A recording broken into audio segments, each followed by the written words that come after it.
Hi, everyone. Welcome to the BC Girls Podcast. We are your hosts, Matoba, Hanfil, and Akane.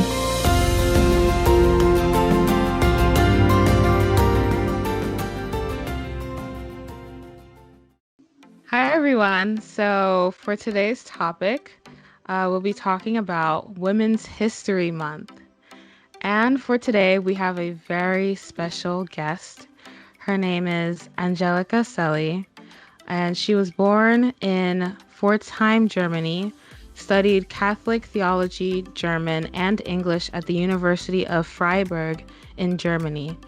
She has worked with government officials, held the position of editor-in-chief of 2 magazines, the German language Neue Hoffnung and Today's World, and taught at an elementary school in Maryland.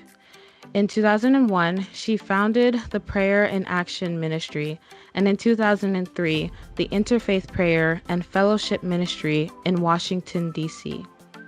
Based on racial and religious reconciliation work in the United States, Africa, and the Middle East, in 2004, the Interreligious and International Peace Council bestowed on Ms. Selly the Crown of Peace Award for exemplary leadership in reconciliation and peacemaking in a ceremony at the Dirksen Senate Office Building in Washington, D.C.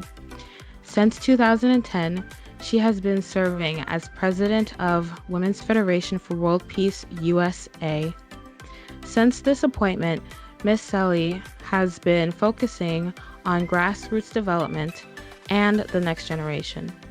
Her passion is to empower women and men of all ages, races, and religions in peace building based on leadership of the heart.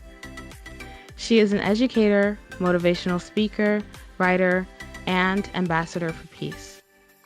In 1983, she settled here in the United States with her American husband, Robert Selly. They are the parents of 4 children and grandparents of 2 grandchildren. Please help me welcome Miss Angelica Selly. Oh, thank you. Thank you so much. Thank you, Ms. Nelson and team BC Girls. It's my honor. It's really my honor, my pleasure to be invited by you at this History Month of the Women's History Month. Thank you for having me. Thank you. Thank you for being here. And it's an honor for us too. You are our first guest for the podcast. Yes. Thank you. So this is really a special moment for us as well. So maybe you can talk a little bit about Women's Federation for World Peace, who you are and who the founder, maybe. Yeah. Yeah, my pleasure. So Women's Federation for World Peace is an NGO in general consultative status at the UN, and it was founded in 1992 by Dr. Hak Ja Han Moon and her late husband, the Reverend Dr. San Myung Moon. And the purpose was to announce, even already at that time in 92, the arrival of the era of women.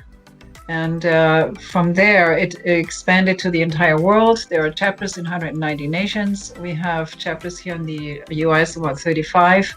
And we work in 3 areas that we recently zeroed in on. That is women's leadership, marriage and family, and peace building. And that means we are working with the individual women, empowering them with values and community and opportunities to contribute and use their gifts and talents, and then also empower relationships and also teach about women's leadership that is unique to peace building. So that's why we talk about the leadership of the heart. And the mission statement is that we are working together with women beyond differences to establish a culture of peace, because it's the peace organization, right? But we are focusing on, and that is the unique aspect of Women's Federation, on the motherly heart. We believe that only in the realm of heart can we really establish lasting peace, because everything else in the head is divisive. And so it's a whole new paradigm we're introducing through the organization. There's much more, but I don't know how much time I have here.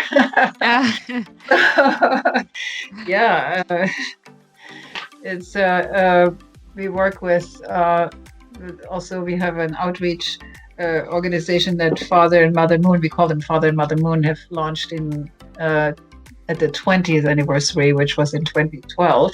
It's the Global Women Peace Network. And the vision for that was that the work that had been done so far in the Women's Federation 20 years would now go to the next level to work with women leaders, government officials, and decision makers to establish, to bring that vision and heart to the next level, in society, and bring collaboration all around.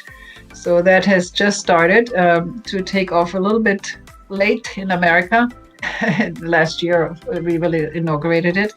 But we find a lot of like-minded women leaders who feel it's time to go back to values, that strengthen the family.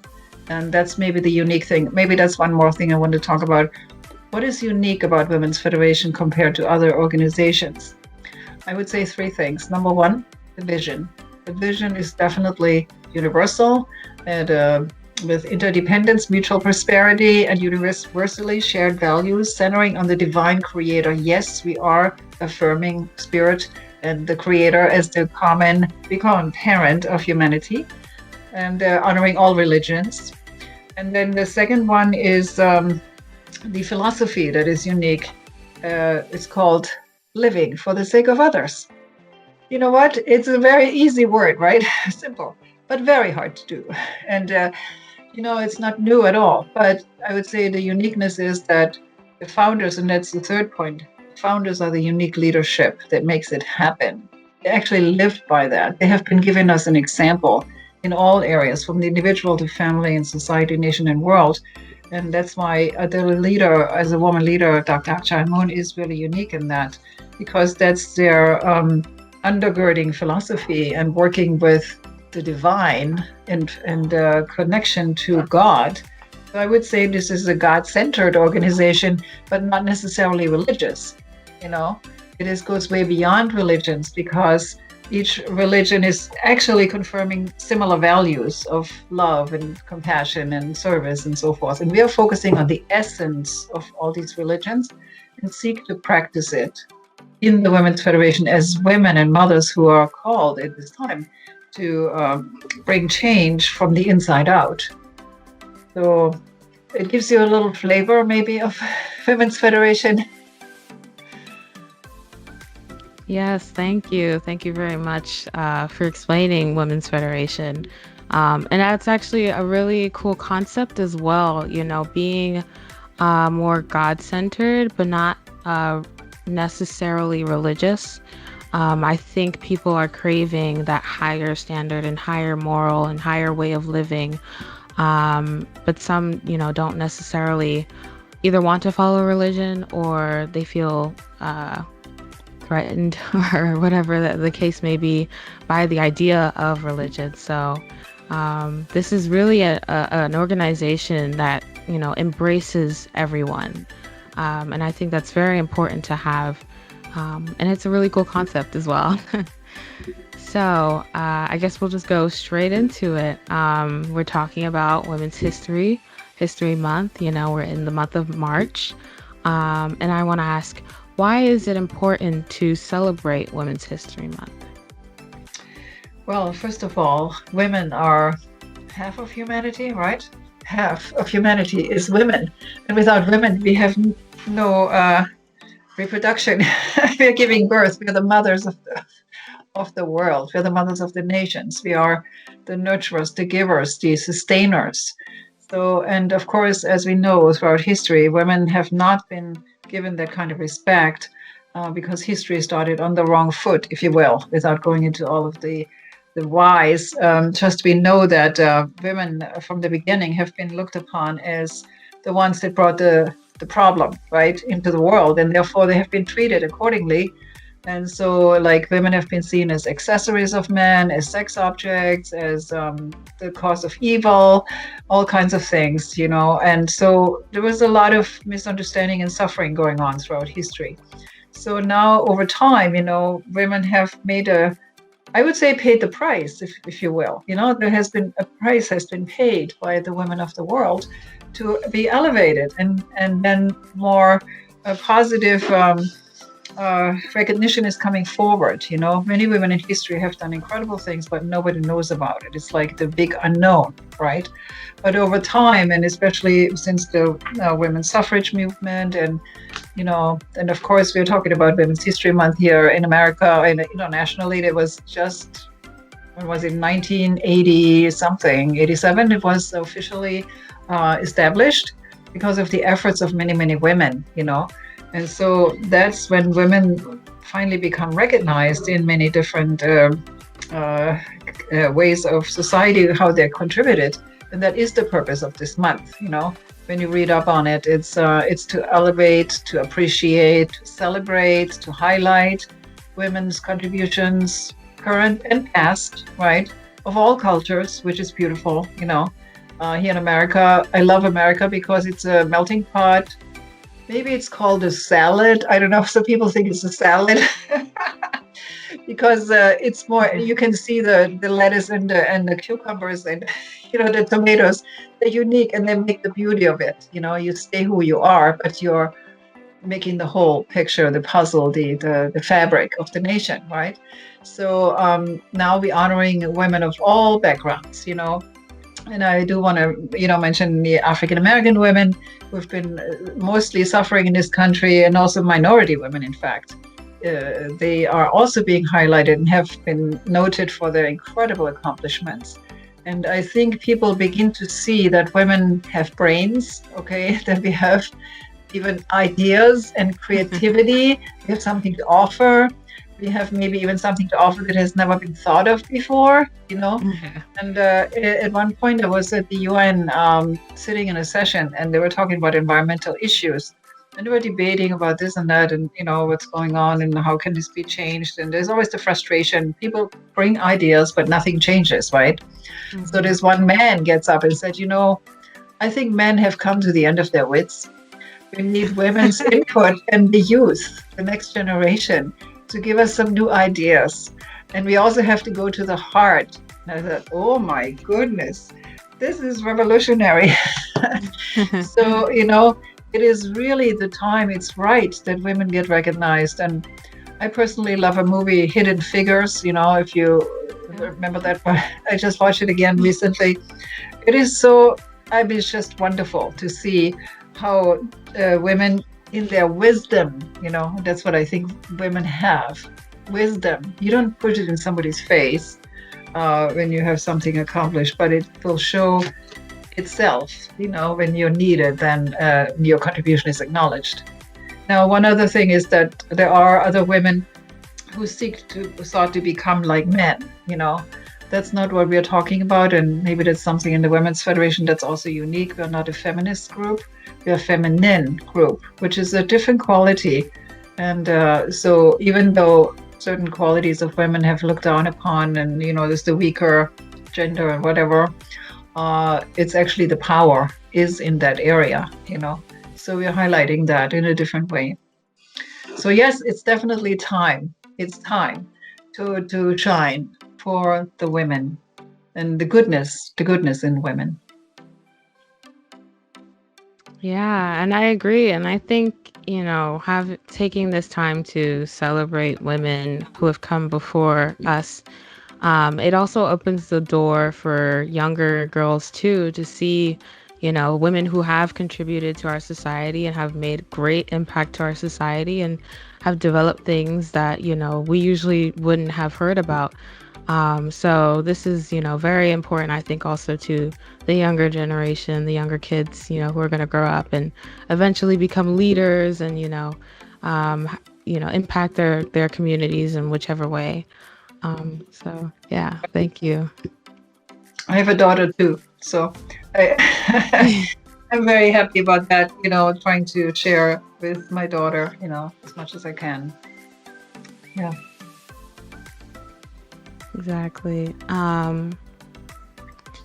So what are some, I know you mentioned a few, but is there anyone who for you sticks out as a personal hero or someone that you look up to, a woman who has done something great that you look up to? Well, I mean, obviously our founder, right? Maybe I'll talk to her about her later, but she really, of course, impressed me. When I was go back in my childhood, when I was about 17 or 18, I was wondering, what is a woman really? What is my purpose as a woman? How do I feel as a woman? And so I was looking, what kind of examples would I aspire to, right? So it was not the Hollywood actresses, right? Even though I like, many of them, they're awesome. Audrey Hepburn is one of mine, and many Ruby Goldberg, a lot of different people. But I was looking for something deeper, and of course, I was also, as a Catholic, you could say I studied Catholic theology, right? I like the saints, and the women saints. And they really impressed me with their heart and their giving, Saint Elizabeth. And then, of course, my favorite, Joan of Arc. Hands down, Joan of Arc, okay? Because she had guts, she had courage, she had a connection to God. She was outside the box, and she went and talked truth to power, as they say, right? On behalf, not herself, but on behalf of God. That impressed me. That really impressed me. And so at the same time, I was also looking into the queens in Europe. I was reading books when I was younger, because you admire the queens. They come on television. There's Queen Elizabeth, and there's the queen from Belgium, and there's the queen from Sweden, or whatever, right? So I said, well, what kind of women are they, right? So, and I read up on them, and well, they're good women, but many times they have to deal with politics, and then they, in the past, even famous women, they have always some kind of like a darker side, let's say, or where something that was not nice to talk about, relationships on the side or whatever. And I was kind of sensitive to that. So I thought, wouldn't it be possible if there is a combination of the sacred and the secular, where you can be a saint, but you don't have to be otherworldly or be like crazy doing this one thing somewhere, for your religion. So that's what I was looking for, actually, when in a real hero, and I did find it. It is the founder of the Women's Federation. She's the one who combined those aspects for me as a woman leader, because I didn't believe that, to be so holy, you should be otherworldly, I love dancing, I love food, I love cultures, and then if you only focus on that, there's something missing too. Would you not agree? There's kind of at some point there's, you're satisfied, there is nothing else to look forward to. Yeah, you've seen that, you've done that, and then what? And so I didn't want to live like that. I wanted to have a higher purpose as a woman, and then, of course, also as a wife, and another thing I was looking for in a woman, is there such a thing as a marriage that actually works, right? My parents got divorced when I was 20. That's another reason why I was searching for a model that could show me what would it take to make this happen. And so, coming to my final heroine, it is Dr. Hak Ja Han Moon, because in the philosophy that is being taught, because there's a new understanding of marriage, and I already felt, I considered to become a nun at some point and a missionary, because I love God so much. But then I felt, no, I do want to be a mother too. I want to give birth to children. That's a privilege as a woman, to be a co-creator with the divine creator. So I thought if monks and nuns could marry, I thought that might be good, because they have a connection to God, right? They admire and worship God. And if that worship can be expressed in a husband-wife relationship, I thought to myself, that would be really, really awesome.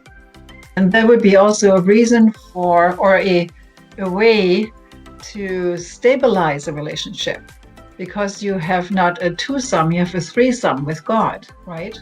So it's like mathematically stable. If you just have two, you can go all kinds of ways and maybe even split. I see that. But when you have a serious connection to the divine creator, accountability, and you express that in a marriage, then there is a chance to survive.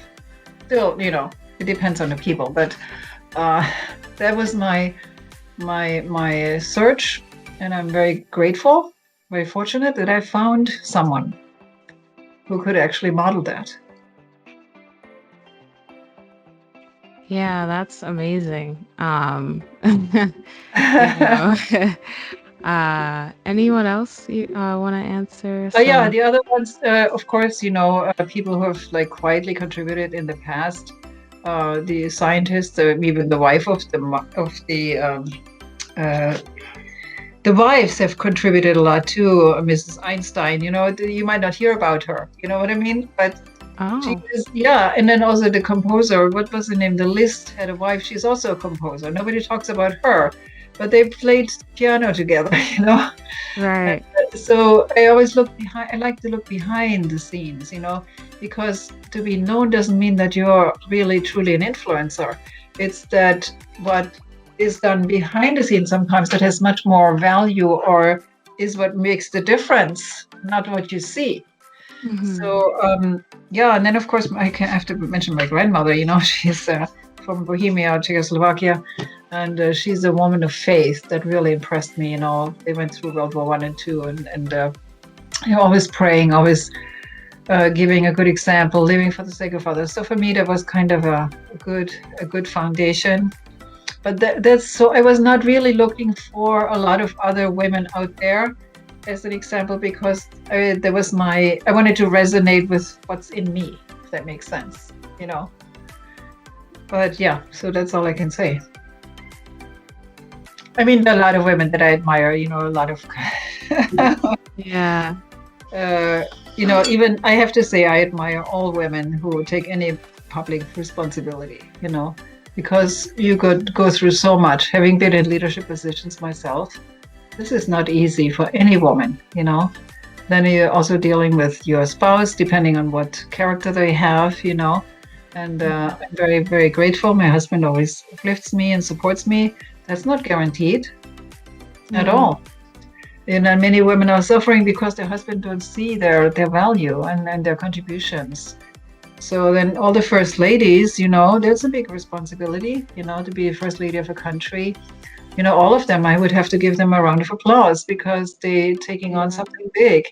It's yeah, if you look deeper, then you see that all women have something amazing actually to contribute.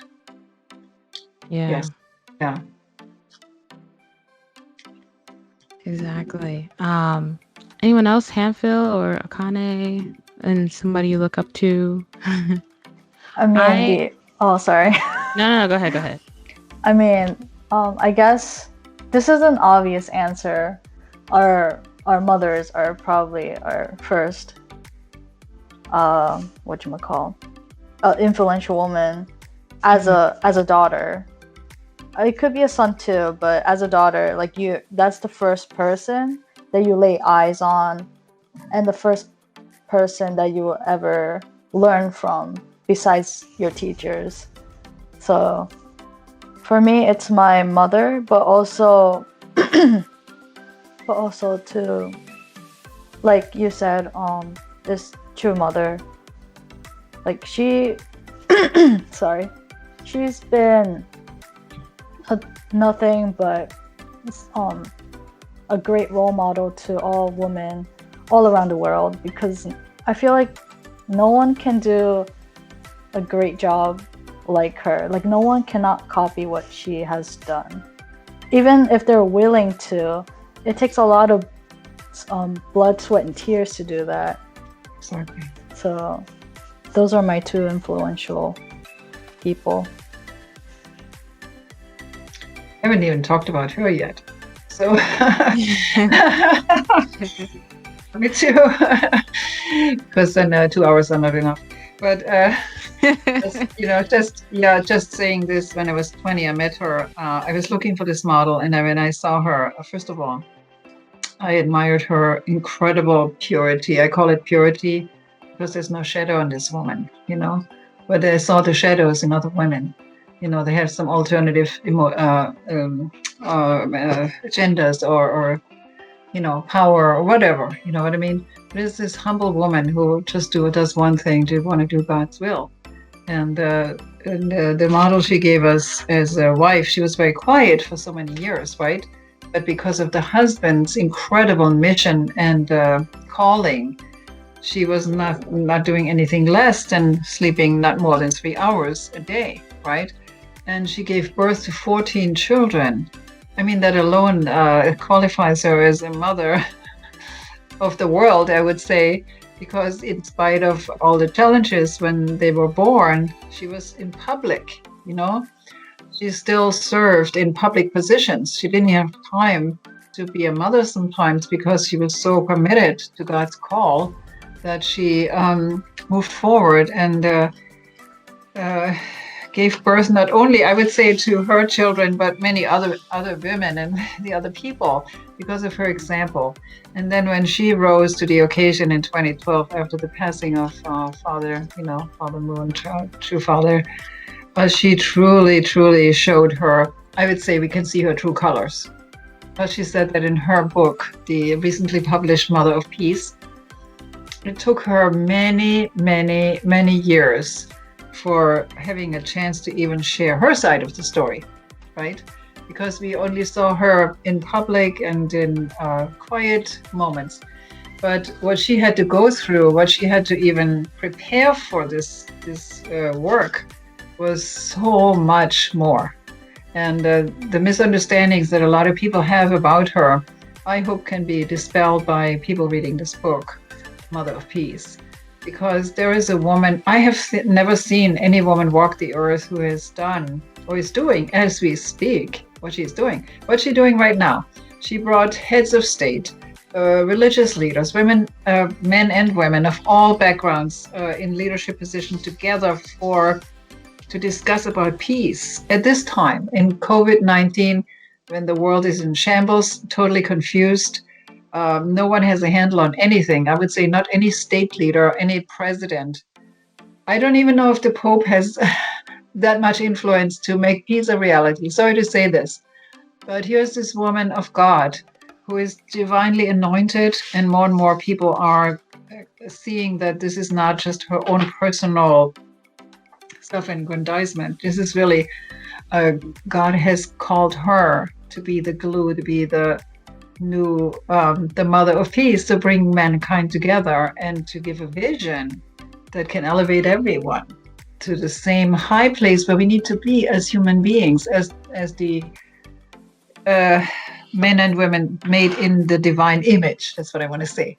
You know, the identity comes from that. Who are we?